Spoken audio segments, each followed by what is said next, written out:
तो ये कहानी एक ऐसी सांप की है जो एक लड़की को बचाता है अपनी ही मलिका से। कहानी के शुरू में हम एक पहाड़ को देखते हैं जहाँ पर बहुत सारे सांप थे। हम एक आवाज सुनते हैं जो कह रही थी कि जब से दुनिया बनी है इंसान अपनी मोहब्बत को धोखा देता आया है। बहुत सालों पहले सांपों की मलिका ने कहा था कि ए इंसान मुझसे मोहब्बत ना करना। एक इंसान को सांपों की मलिका शाहमरान से मोहब्बत हो गई, पर उस आदमी ने शाहमरान को धोखा देकर मार दिया, जिसके बाद उसके पास पछतावे और दुख के अलावा कुछ न बचा। फिर इसके बाद बहुत से सवाल उठे, क्या इंसान ही है जो हमेशा धोखा देता है?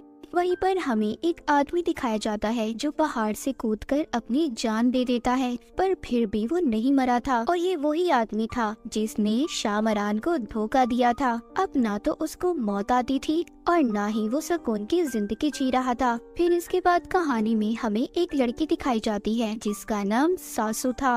वो बाथरूम में खड़ी कोई दवाई खा रही थी और काफी हिम्मत के बाद फिर ट्रेन में चढ़ती है। हमें यहाँ पर पता चलता है कि सासू अपना शहर छोड़कर अपने नाना के पास जा रही थी। वो जब अपने नाना के पास आती है तो सवाल जवाब करती है, क्योंकि इसके नाना ने इसके मॉम को बगैर किसी वजह के छोड़ दिया था। ये अपने नाना से गुस्से में सवाल करती है और फिर यहाँ से चली जाती है। वहीं पर दूर खड़ी एक लड़की सासू को ही देख रही थी और इसके बारे में जाकर वो अपने भाई मारान को बताती है। इसको देखकर ऐसा लग रहा था कि जैसे ये यहाँ पर सासू का ही इंतजार कर रही हो। मारन की बहन आकर इन सब बातों का अपने डैड को भी बताती है। मारन के डैड जब ये सुनते हैं तो वो फौरन सासू को ढूंढने का कहते हैं। इन सब बातों की आखिर वजह क्या थी ये हमें आगे जाकर कहानी में पता चलेगा। खैर इसके बाद सासू अपनी यूनिवर्सिटी में आ जाती है, क्योंकि वो साइकोलॉजी नफ्सियात की लेक्चरर थी और अपने नाना के शहर में भी इसलिए आई थी क्योंकि उसकी एक प्रेजेंटेशन थी। जब उसकी सीनियर ये प्रेजेंटेशन सुनती है तो वो उसको कहती है कि तुम एक सेमेस्टर यहाँ पर रहकर क्यों नहीं पढ़ाती।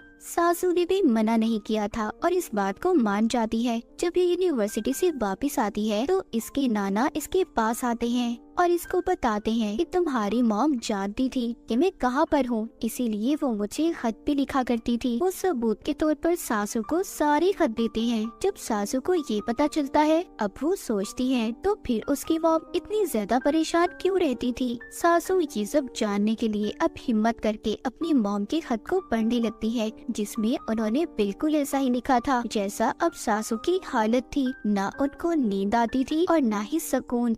अजीब अजीब सपने आते थे। सासू जब सो गई थी तो देखती है उसकी मॉम बहुत ज्यादा मुसीबत में है। तभी ये नींद से जाग जाती है। अब इसको नहाना था, पर इसको पता चलता है कि जिस होटल में ये रह रही थी वहाँ वॉशरूम में पानी नहीं आ रहा था, इसीलिए ये झील पर जाकर नहाने लगती है। पर तभी अचानक से एक तेज हवा का झोंका आकर सासू के कपड़े भी दूर उड़ा ले गया था। वहीं पर मारन भी था। सासू मारन से मदद मांगती है और यहाँ पर होती है इनकी पहली बार मुलाकात। मारन जब घर जाता है तो अपने घर वालों पर बहुत गुस्सा होता है, क्योंकि इन्होंने जानबूझकर इसको झील पर भेजा था। क्योंकि मारन के घर वाले ये कहते थे कि एक भविष्यवाणी पेशन गोई एक सच है जिसके लिए मारन को सासू से मिलना होगा। पर मारन इन बेवजह की बातों पर यकीन नहीं करता था, इसीलिए वो अपने घर वालों से भी गुस्सा हो रहा था। उसी रात सासू एक त्योहार में जाती है जहाँ पर वो एक औरत को लॉकेट बेचते हुए देखती है, जो सबको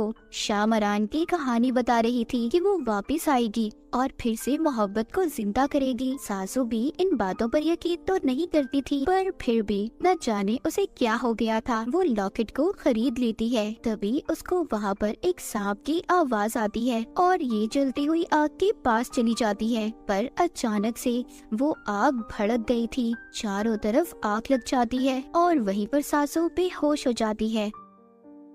मारन वहाँ पर आकर उसे बचा लेता है और उसको उसके नाना के घर पर छोड़ देता है। सुबह जब सासू उठती है तो अपने नाना से पूछती है कि मैं यहाँ पर कैसे आई। वो बताते हैं कि मैंने तो तुम्हें सोते हुए देखा था तो मुझे लगा तुम खुद आई होगी, तभी सासू सामने घर में जाती है जो मारन का था। ये उससे पूछती है कि कल रात क्या हुआ था, पर वो तो साफ मुकर गया था कि ऐसा कुछ नहीं हुआ, न कोई आग लगी न मैंने तुम्हें बचाया। सासू अब काफी परेशान हो चुकी थी, उसे सब जानना था कि उसके साथ हो क्या रहा था। इसके बाद हमें मारन की फैमिली दिखाई जाती है जो बैठे बात कर रहे थे कि आग ही उस प्रेडिक्शन, उस भविष्यवाणी की पहली निशानी है। सासू ही वो लड़की है जो हमारे काम आ सकती है। पर मारन यहाँ पर अभी भी अपने डैड की बातों के सख्त खिलाफ था। वो कहता है कि आपकी फजूल भविष्यवाणियों की वजह से किसी की भी जिंदगी को ऐसे खतरे में नहीं डालूंगा, क्योंकि वो जानता था कि अगर सासू उससे प्यार करने लगी तो उसको बहुत बड़ी कीमत चुकानी होगी। उधर सासू अपनी सारी दवाइयाँ फेंक देती है क्योंकि उसे ऐसा लग रहा था कि ये दवाएं उसके दिमाग पर गलत असर कर रही हैं। उसे वो सब भी दिखाई दे रहा है जो असर नहीं है। दूसरी तरफ हमें पता चलता है कि मारन कोई आम लड़का नहीं था, बल्कि वो एक इच्छाधारी नाग था जो सांप और इंसान दोनों था, और उसकी फैमिली में भी सारे सांप थे।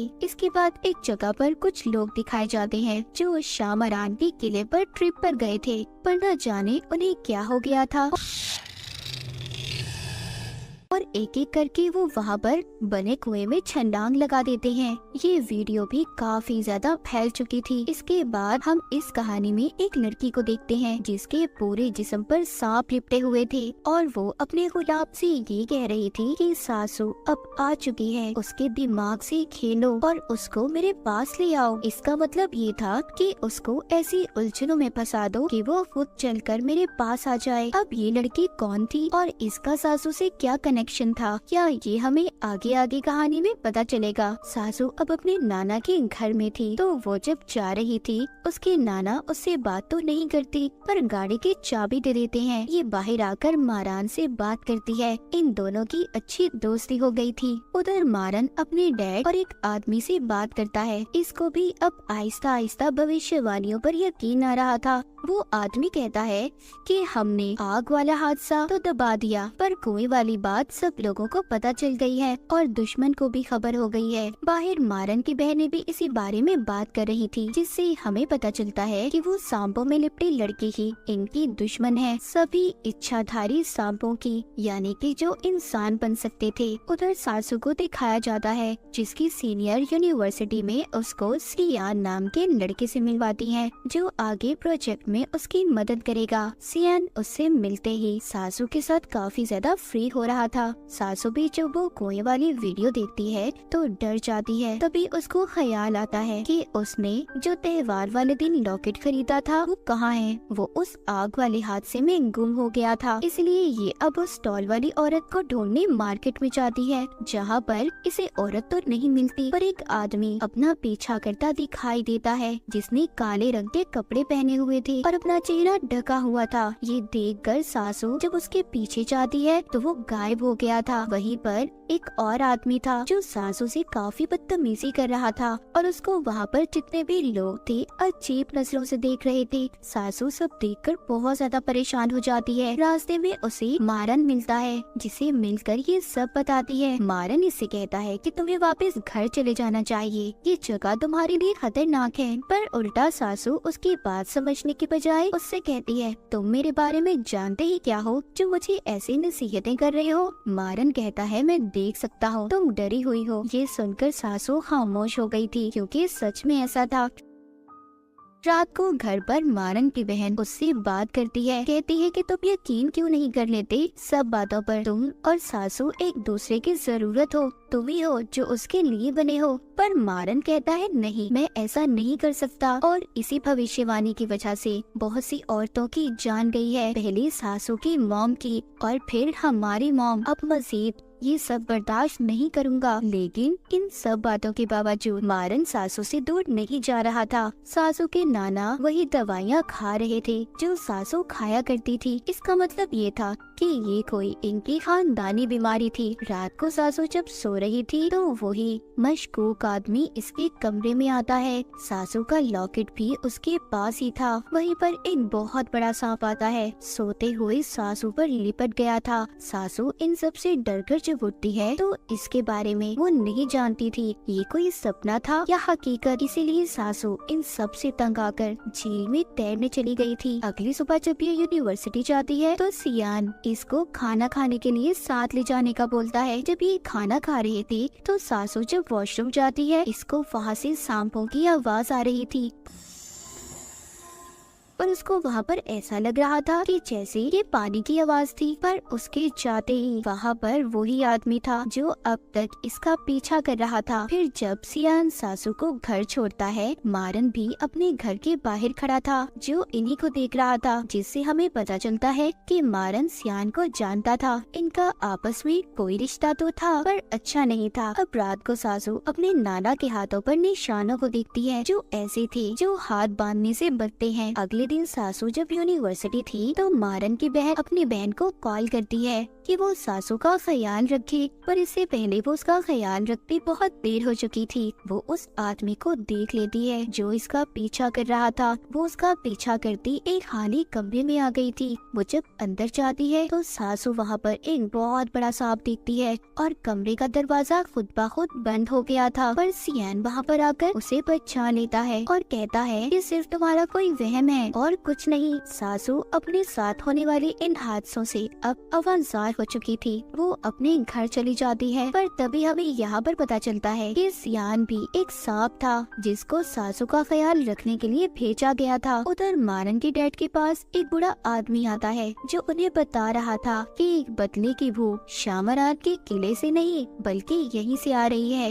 ये सांप अब भविष्यवाणियों पर यकीन नहीं करते और अगर उनकी असलियत इंसानों के सामने आ गई कि हमारे जैसे सांप उनके दरमियान में रहते हैं तो किसी के लिए भी अच्छा नहीं होगा। वो बूढ़ा आदमी कहता है अगर दोबारा से इंसान और सांपों के दरमियान मोहब्बत ना हुई तो शामरान वापस नहीं आ पाएगी और हम सबके साथ बहुत बुरा होगा। उधर सासू अपनी मॉम का अगला खत पढ़ती है जिसमें लिखा था कि उन्हें नींद में चढ़ने की बीमारी है और यही वजह थी कि वो खुद को बांध कर सोती थी। तभी सासू को उसके नाना के निशान याद आते हैं। इसे पता चलता है कि ये बीमारी उसकी मॉम और उसे विरासत में मिली है। जब वो चेक करती है तो उसे अपने नाना की अलमारी से दवाइयाँ भी मिलती हैं। रात को जब उसके नाना घर आते हैं तो सासू बहुत ज्यादा नशे में थी। वो अपने नाना से कहती है कि आपकी वजह से मेरी और मेरी मॉम की जिंदगी खराब हुई, पर उसके नाना उसको चुप करवाते हैं। तभी मारन जब ये देखता है कि सासू कितने नशे में है तो वो उसके पास आ जाता है, पर सासू उसके साथ अजीब हरकतें कर रही थी।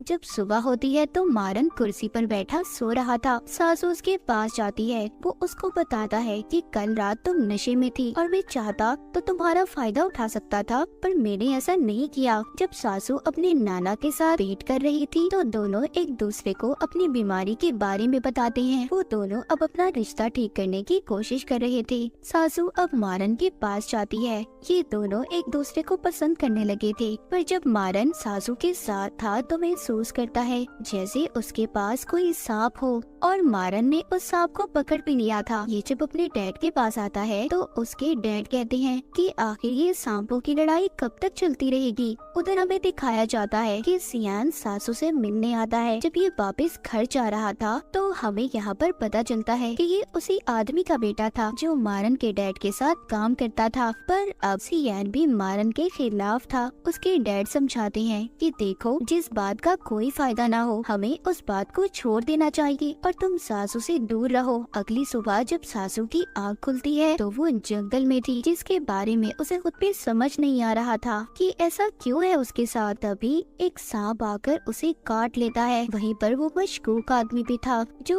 अब तक इसका पीछा कर रहा था। इससे पहले वो सासू को कुछ करता, मारन आकर उसे बचा लेता है और उसके जिस्म से जहर भी निकालता है। ये उसे अपने घर ले गया था जहाँ पर बाकी का इलाज इसकी बहनें करती हैं। जब सुबह को सासू को होश आता है तो मारन उसको बताता है कि तुम मुझे बेहोशी में मिली थी, तुम्हें सांप ने काट लिया था। सासू उसकी बातों पर यकीन करके अपने घर तो चली जाती है, पर अब सासू को सब कुछ याद था कि उसके साथ हुआ क्या है, इसीलिए वो सब बातों के बारे में पता करना चाहती थी। उधर जिस सांप को मारन ने पकड़ा हुआ था, मारन उसके पास जाता है और पूछता है कि तुमने ऐसा क्यों किया। वो कहता है कि इंसान हमारे दुश्मन दुश्मन हैं और जानवरों को अपना गुलाम बनाना चाहते हैं। पर सांप अब ये बर्दाश्त नहीं करेंगे, इसीलिए मैं और मेरी मलिका मिलकर इंसानों के खिलाफ जंग लड़ेंगे। ये अपनी उसी मलिका की बात कर रहा था जो लड़की हमने सांपों में लिपटी हुई देखी थी, और वो जो मशकूक आदमी था जो सासू का पीछा कर रहा था वो भी उसी का भेजा हुआ गुलाम था।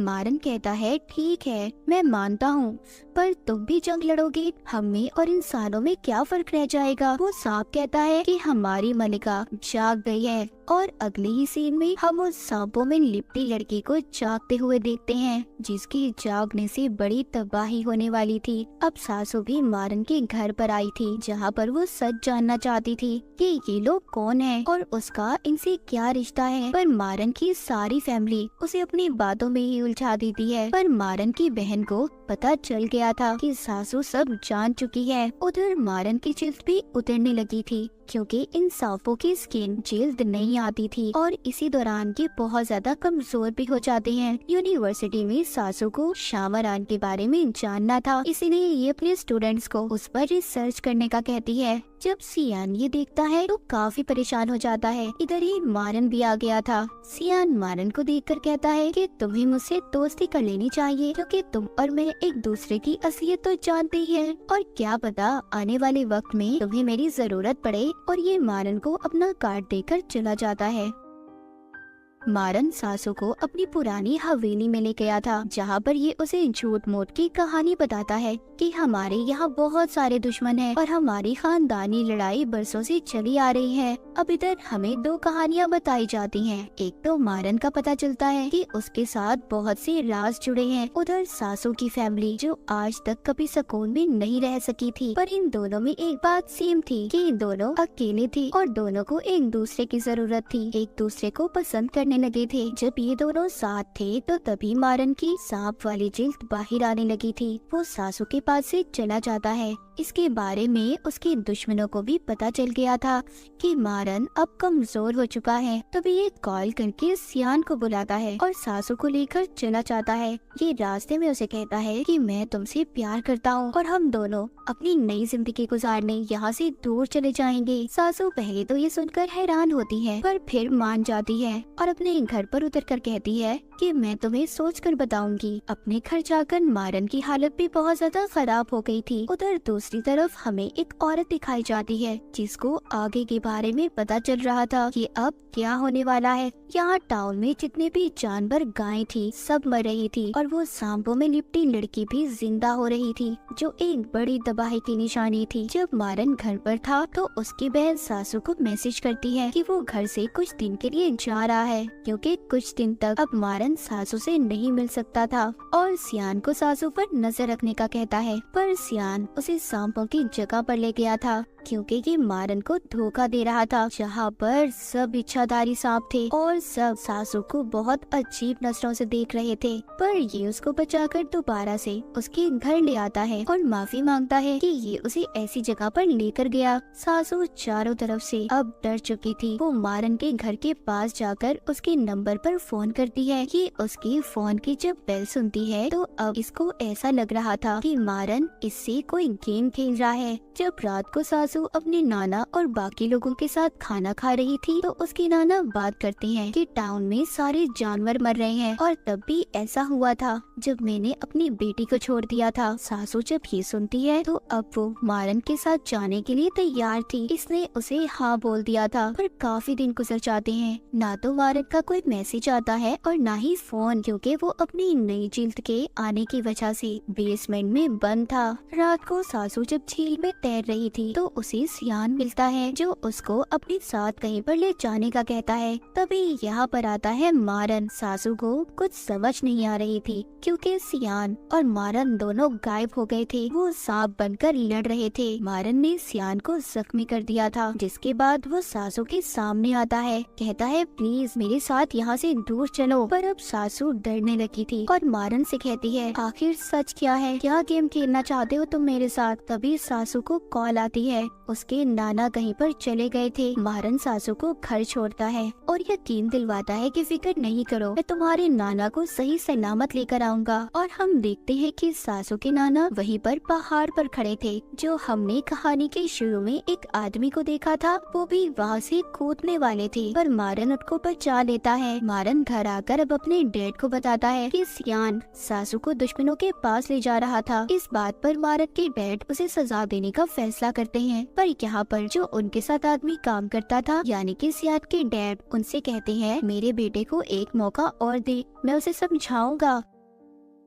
पर जब ये अपने बेटे के पास जाता है तो उसको जख्मी देखकर अब ये भी फैसला करता है कि ये उस काले कपड़ों वाले आदमी का साथ देंगे और सासू को अपनी मलिका के पास लेकर जाएंगे। ये सभी मिलकर सासू की सीनियर को अपने काबू में करते हैं, जो अगले दिन सासू को शामरान की हवेली में ले जाती है, ये कहकर कि उनका कोई ट्रिप है। सासू उसी कुएं के पास जाती है जहाँ पर लोगों ने छलांग लगाई थी। उधर ये अपना गुम हुआ लॉकेट देखती है जो वहाँ पर लटका हुआ था, जिसे लेने के लिए जब ये अंदर जाने वाली थी तभी मारन की बहन आकर उसे बचा लेती है। उधर मारन सियान के पास जाता है और उसे धमकी देता है कि तुम सासू से दूर रहो। वहीं दूसरी तरफ मारन की बहन को सीनियर को देखकर पता चल गया था कि उस पर सांप का असर है। उस पर दुश्मनों ने अपना काबू कर लिया है। जब सासू घर आती है तो इसके नाना का इलाज वही औरत कर रही थी जिसको हमने पहले देखा था, जिसको भविष्यवाणी के बारे में पता चला था। वो अपने नाना को हॉस्पिटल ले जाने का कहती है। सासू अपने नाना को बताती है कि आप मेरे लिए बहुत अहम है। मारन के घर में भी रात को दावत थी जहाँ पर मारन के डैड सबको बुलाते हैं। अब क्योंकि सासू और मारन इतने दिन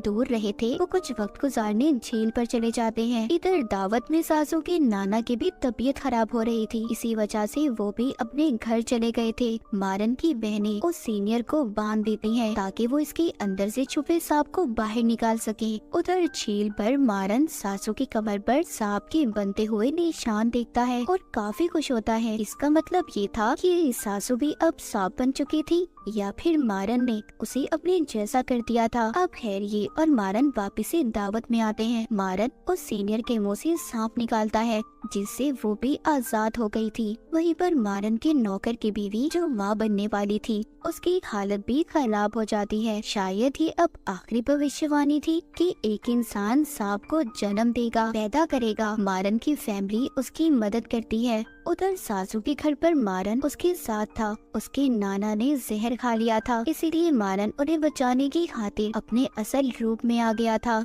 यानी कि एक इच्छाधारी नाग के रूप में। अब यहाँ पर हमें असल कहानी पता चलती है कि सासू के नाना ही वो आदमी थे जिन्होंने शामरान से मोहब्बत की थी पर उसको धोखा दिया था। यहाँ पर सासू को अब मारन बताता है कि तुम्हारे नाना ने शामरान मलिका को धोखा दिया था। उसके किले का पता इंसानों को बताया, जिसका पता शामरान की बहन को चल गया था। वो इंसानों के खिलाफ हो गई तो शामरान ने उसे अपनी ताकतों से गहरे कुएं में कैद कर दिया और अपनी सारी ताकतें तुम्हारे नाना को दे दी, जिससे वो कभी भी मर नहीं सकते थे चाहे कुछ भी हो जाए। और उनकी सजा उनकी आने वाली नस्लों को भी बर्दाश्त करनी है। वो जब मरने की कोशिश करते हैं तो दोबारा जिंदा हो जाते हैं और फिर से याददाश्त गुम होने के बाद एक नई जिंदगी जीने लगते हैं। और भविष्यवाणी यही है कि एक इंसान को सांप से मोहब्बत होगी, जो इंसान तुम्हारे नाना के खानदान से होगा, यानी कि तुम। इस बार इंसान को कुर्बानी देनी होगी, उसे सांपों के साथ जमीन के नीचे जाकर रहना होगा। सासू को इन सब बातों के बारे में कुछ समझ नहीं आ रहा था। वो भागकर जंगल में चली गई थी। उधर हमें मारन के डैड दिखाए जाते हैं